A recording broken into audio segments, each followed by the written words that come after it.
India Pakistan സംഘർഷത്തിന് പിന്നാലെ തന്നെ വൻ തിരിച്ചടിയാണ് പാകിസ്ഥാന് ലഭിച്ചത്. പക്ഷേ വലിയ ആഘോഷമായിരുന്നു പാകിസ്ഥാനിൽ അന്ന് നാം കണ്ടത്. അതിന് സമാനമായ രീതിയിൽ തന്നെയാണ് ഇപ്പോൾ ഇറാനും വലിയ ആഘോഷത്തിലാണ്. അമേരിക്കൻ പ്രസിഡന്റിനെ തന്നെ വെല്ലുവിളിക്കുകയാണ്. അമേരിക്കയെ ഞങ്ങൾ വലിയ രീതിയിൽ ആക്രമിച്ചു, അമേരിക്ക ഇല്ലാതിരുന്നുവെങ്കിൽ ഇസ്രയേലിനെ പൂർണ്ണമായി നശിപ്പിച്ചേനെ. പക്ഷേ ഇപ്പോൾ ഇതെല്ലാം മാളത്തിൽ നിന്നും പുറത്തു വന്നപ്പോൾ പറയുന്നതാണ്. അടി തുടങ്ങിയപ്പോൾ മാളത്തിൽ ഒളിച്ചിരുന്നു. കേൾക്കുമ്പോൾ വളരെ രസകരമാണ്, തമാശയാണ്. ഞാനും മുതലയച്ചനും കൂടെ ആമയെ പിടിച്ചു എന്ന് പറയുന്നത് പോലെയാണ് ഇറാൻ്റെ ഈ വാദങ്ങളെല്ലാം. അതുപോലെ നല്ല പച്ച മലയാളത്തിൽ പറഞ്ഞാൽ പുളുവടിക്കുകയാണ്. നമുക്കറിയാം ഇറാൻ എന്ത് സംഭവിച്ചു, ഇസ്രയേലിന് എന്ത് സംഭവിച്ചു എന്ന് പകൽ പോലെ വ്യക്തമാണ്. ഇറാൻ 400-ലധികം ബാലിസ്റ്റിക് മിസൈലുകൾ ഉപയോഗിച്ചു ഇസ്രായേലിന് നേരെ. ഒരു 10 എണ്ണം ഇസ്രായേലിൽ പതിച്ചിട്ടുണ്ടാകും. ബാക്കി 390 എണ്ണവും നശിപ്പിക്കപ്പെട്ടു. ആകാശത്ത് വെച്ച് തന്നെ കത്തിച്ച് ഭസ്മമാക്കി കളയുന്ന കാഴ്ച നമ്മൾ കണ്ടതാണ്. ഈ ഇസ്രായേലിൽ ജോലി ചെയ്യുന്ന നിരവധി മലയാളികൾ ഇതിൻ്റെ വീഡിയോ എടുത്ത് ഈ അന്തരീക്ഷത്തിൽ ഇങ്ങനെ തൃശ്ശൂർ പൂരത്തിന് വെടിക്കെട്ട് നടക്കുന്ന പോലെ ഈ നമ്മൾ താഴേന്ന് പടക്കം റോക്കറ്റുകളൊക്കെ കൊളുത്തി വിടുമല്ലോ, ഇത് അന്തരീക്ഷത്തിൽ ചെന്ന് ഇത് പൊട്ടി ഇങ്ങനെ വർണ്ണങ്ങൾ വാരി വിതറി ആണ് അത് പൊട്ടിത്തെറിക്കുന്നത്. അതുപോലെ ഈ ആകാശത്ത് വർണ്ണങ്ങൾ വാരി വിതറി ഇറാൻ്റെ മിസൈലുകൾ കത്തിച്ചാരമാകുന്ന കാഴ്ച ലോകം കണ്ടതാണ്.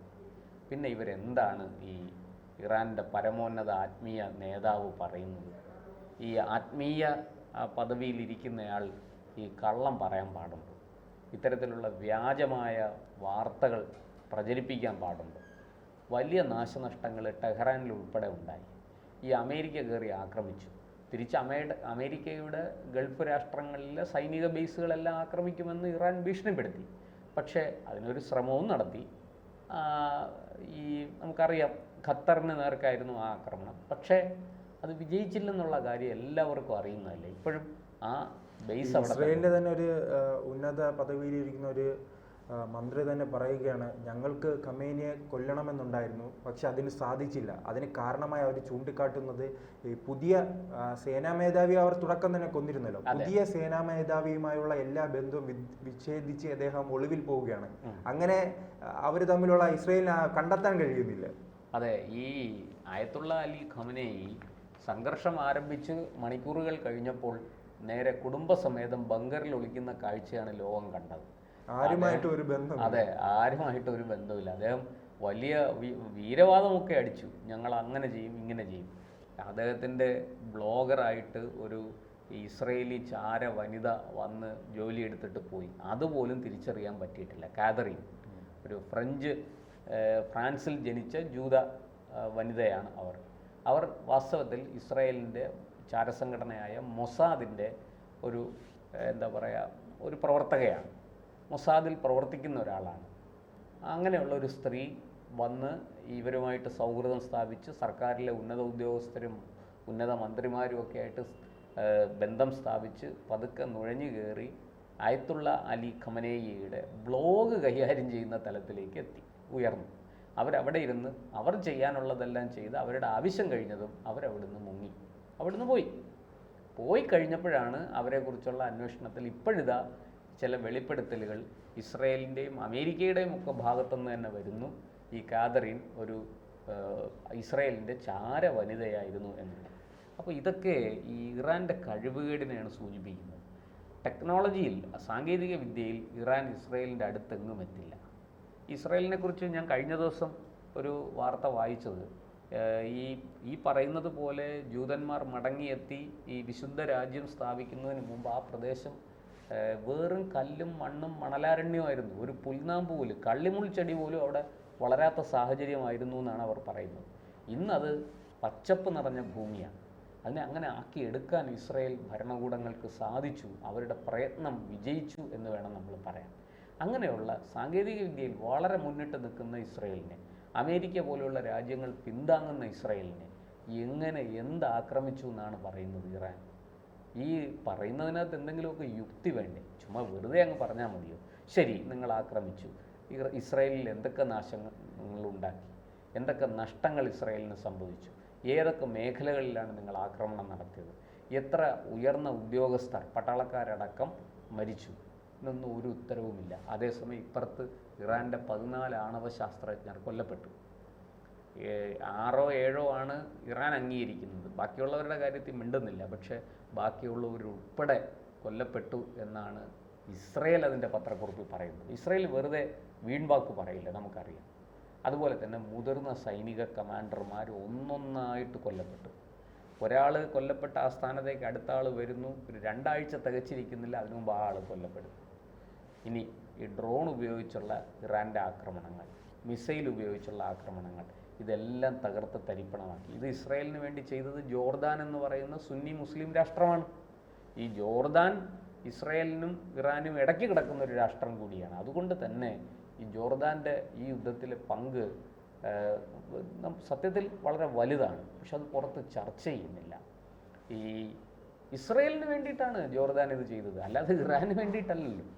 ഇസ്രായേലിന് വേണ്ടിയിട്ട് ഒരു മുസ്ലിം രാഷ്ട്രമായ ജോർദാൻ കൃത്യമായിട്ടും ഷിയ മുസ്ലിം രാഷ്ട്രമായ ഇറാനെ അടിക്കുന്നു. ഇത്രയൊക്കെ സംഭവിച്ചിട്ടും ഇറാൻ പറയുന്നു ഞങ്ങളാണ് യുദ്ധത്തിൽ ജയിച്ചത്.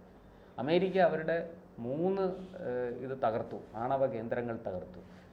ഇറാൻ പറയുന്നു ഞങ്ങളുടെ യുറേനിയത്തിന് കേടൊന്നുമില്ല, അത് സമർത്ഥമായിട്ട് ഞങ്ങൾ മാറ്റി. ശരിയായിരിക്കാം, അവർ മാറ്റിയിട്ടുണ്ടാവും, ഇത് ആണവ ഇന്ധനമാണല്ലോ.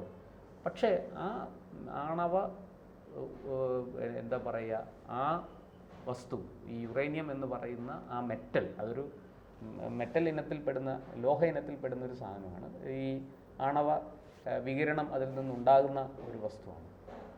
ആ യുറേനിയം തിരികെ കൊണ്ടുവന്നാലും ഇനി ഇറാന് ആണവ കേന്ദ്രങ്ങളില്ല.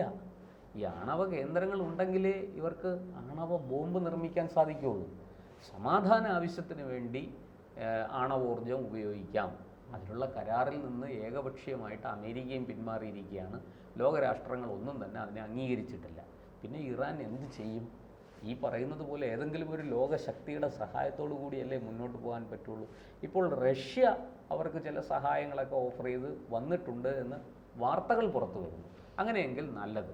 റഷ്യയുടെ സഹകരണത്തോടു കൂടി, റഷ്യ ഒരു ആണവ ശക്തിയാണ്, ആ റഷ്യയുടെ സഹകരണത്തോടു കൂടി ഇറാന് ഈ ആണവോർജം സമാധാന ആവശ്യങ്ങൾക്ക് വേണ്ടി ഉപയോഗിക്കാം, അതിൽ തെറ്റൊന്നുമില്ല.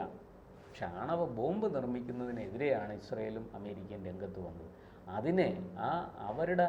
അതിനെ ചൊല്ലിയുള്ള ആക്രമണങ്ങളെ അതിജീവിക്കാൻ ഇറാന് സാധിച്ചില്ല എന്നുള്ളത് തന്നെയാണ് സത്യം. മാത്രമല്ല അവരെ കാര്യങ്ങൾ ബോധ്യപ്പെടുത്തുന്നതിൽ ഞങ്ങൾ ആണവോർജം സമാധാന ആവശ്യങ്ങൾക്ക് മാത്രമേ ഉപയോഗിക്കുകയുള്ളൂ, അണുബോംബ് ഉണ്ടാക്കില്ല എന്ന് ബോധ്യപ്പെടുത്താൻ ഇറാന് സാധിച്ചില്ല എന്നുള്ളതും അവരുടെ ഒരു വലിയ നയതന്ത്ര വീഴ്ച തന്നെയാണ്. ഈ പറയുന്നത് പോലെ അമേരിക്ക അടിക്കാൻ വരുന്നു, അമേരിക്ക അടിച്ചിട്ടങ്ങ് പോകും. ഇസ്രായേൽ ഇങ്ങനെ നിരന്തരം അടിച്ചുകൊണ്ടിരിക്കുന്നു. ഇത് എന്താണ് കാതലായ പ്രശ്നം? ആ പ്രശ്നത്തിന് ഞങ്ങൾ സ്വീകരിച്ച പരിഹാരം എന്താണ്? ഞങ്ങൾ എന്ത് നടപടി സ്വീകരിച്ചു? ഇത് ഇസ്രായേലിനെയും അമേരിക്കയെയും ലോകത്തെയും ബോധ്യപ്പെടുത്താൻ ഇറാന് സാധിച്ചില്ല. നമുക്കറിയാം, അത് അവിടെ ഒരു മത പൗരോഹിത്യ ഭരണകൂടമാണ്. ഈ മത നിയമങ്ങളാണ് അവിടെ കാര്യങ്ങൾ നിയന്ത്രിക്കുന്നത്. ഈ മതനിയമങ്ങളുടെ അടിസ്ഥാനത്തിൽ പോയാൽ ഈ ആധുനിക ലോകത്ത് എത്രത്തോളം വിജയിക്കാൻ സാധിക്കും? തൊട്ടപ്പുറത്ത് നമ്മൾ കാണുന്നുണ്ട് സൗദിയിൽ എന്താണ് നടക്കുന്നതെന്ന്, മാറ്റം അല്ലേ? അവർ മതനിയമങ്ങൾക്ക് വലിയ രീതിയിൽ മാറ്റം കൊണ്ടുവന്നിട്ട് പരിഷ്കൃത സമൂഹത്തിന് യോജിച്ച രീതിയിൽ, ഈ ആധുനിക നാഗരികതയ്ക്ക്, സിവിലൈസേഷന് യോജിച്ച രീതിയിൽ അവർ കാര്യങ്ങൾ ചെയ്യുന്നത് നമ്മൾ കാണുന്നു. സ്ത്രീകൾക്ക് ഡ്രൈവിംഗ് ലൈസൻസ് കൊടുക്കുന്നു, അതുപോലെ വിദ്യാഭ്യാസത്തിൽ വലിയ മാറ്റങ്ങൾ കൊണ്ടുവരുന്നു. ഈ പറയുന്നത് പോലെ മതനിയമങ്ങൾക്ക് അപ്പുറത്തേക്ക് പോയി ലോകം എന്താണെന്ന് അറിയാനുള്ള ഒരു പാഠ്യപദ്ധതി സൗദി അറേബ്യ കൊണ്ടുവരുന്നു. അടിമുടി സമൂലമായ അഴിച്ചുപണി സൗദി അറേബ്യയിൽ നടന്നുകൊണ്ടിരിക്കുകയാണ്. അപ്പോഴാണ് ഇറാൻ വീണ്ടും ഈ 1000 വർഷം പഴക്കമുള്ള ഈ യുദ്ധമുറകളുമായിട്ട് രംഗത്ത് വരുന്നത്. കണ്ടു തന്നെ അറിയണം ഈ ഇറാന് ഭാവിയിൽ എന്ത് സംഭവിക്കുമെന്ന്. എന്തായാലും US-ൻ്റെയും ഇസ്രായേലിൻ്റെയും ആക്രമണം ഇറാൻ്റെ നട്ടലൊടിച്ചു എന്ന് തന്നെ പറയാം. തിരിച്ച് ഇസ്രായേലിൻ്റെ 1-2 രോമം പിഴുതെടുക്കാൻ ഇറാന് പറ്റി എന്നുള്ളതല്ലാതെ, ഇറാന് സാധ്യമായി എന്നുള്ളതല്ലാതെ മാരകമായ പരിക്കുകളൊന്നും ഏൽപ്പിക്കാനോ അവർക്ക് അംഗഭംഗം വരുത്താനോ ഒന്നും ഇവരെ കൊണ്ട് സാധിച്ചില്ല. അക്കാര്യത്തിലൊക്കെ ഇസ്രായേൽ വിജയിച്ച് നിൽക്കുക തന്നെയാണ്. ഇസ്രായേലിനെ അക്കാര്യത്തിൽ ഒരു ചുക്കും ചെയ്യാൻ ഇറാന് സാധിച്ചിട്ടില്ല എന്നുള്ളതാണ് സത്യം. എന്തായാലും നമുക്ക് വരാൻ പോകുന്ന ദിവസങ്ങളിൽ ഇനിയിപ്പോൾ ഇറാൻ ഈ ആണവ കരാർ അമേരിക്കയുമായിട്ട് ആണവ കരാറിൽ ഏർപ്പെടുകയാണെങ്കിൽ എന്തൊക്കെയായിരിക്കും സംഭവിക്കാൻ പോകുന്നത്? ഇറാനിലെ ഈ അമേരിക്കയ്ക്ക് ഇറാനിൽ ഉള്ളിൽ കടന്ന് പരിശോധിക്കാനുള്ള സ്വാതന്ത്ര്യം കിട്ടും. അങ്ങനെയെങ്കിൽ അത് ഇറാൻ്റെ ഇതുവരെയുള്ള ഈ ആണവ എന്താ പറയുക ആണവ ശക്തിയാകാനുള്ള ഇറാൻ്റെ നീക്കത്തിന് അത് കനത്ത തിരിച്ചടി നൽകുകയും ചെയ്യും.